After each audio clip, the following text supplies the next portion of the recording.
ప్రతి కథలో ఏదో ఒక విషయం మన జీవితానికి కనెక్ట్ అయి ఉంటుంది. అవును కదా? అనగనగా ఒక అందమైన అడవి. ఈ అడవికి రాజు సింహం.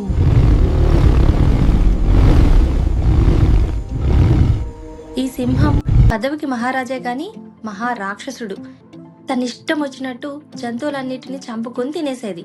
ఆ అడవిలోని జంతువులన్నీ ఈ సింహరాజుకి చాలా భయపడిపోయేవి. ఏ పక్క నుంచి వచ్చి ఎప్పుడెప్పుడు అటాక్ చేస్తుందా అని భయపడుతూ బతికేవి.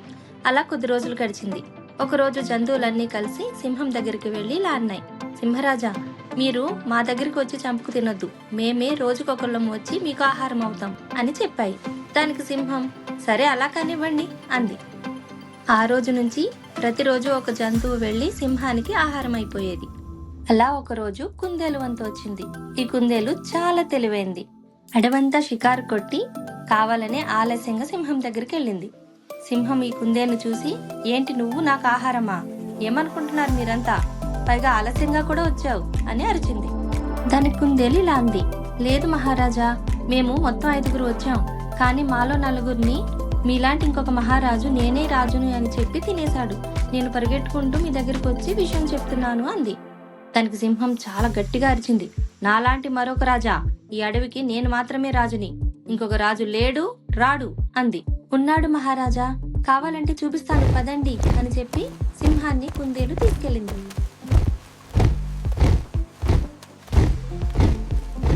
అదిగో మహారాజా, అదే అతని స్థావరం, కావాలంటే మీరే వెళ్ళి చూడండి అని ఒక పాడుపడ్డ నూతిని చూపించింది.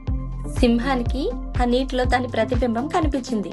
అది మరో సింహం ఉంది అనుకుని, ఏయ్ నేనే రాజుని, నువ్వెందుకు ఇక్కడున్నావు పో అని అంది.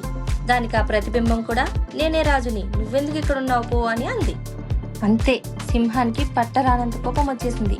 అంతే, ఒక్కసారిగా లోపల ఉన్న సింహాన్ని చంపేయడానికి సింహం నూతిలోకి దూకేసింది. అక్కడ ఉన్న రాణి తల్లి ఆ సింహం చనిపోయింది.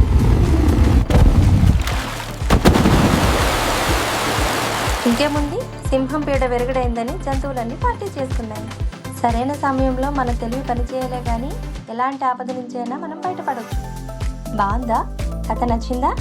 మరి సబ్స్క్రైబ్ చేసుకోండి. వీడియో లైక్ చేయండి, షేర్ చేయండి, కామెంట్ చేయండి. మళ్ళీ కలుద్దాం.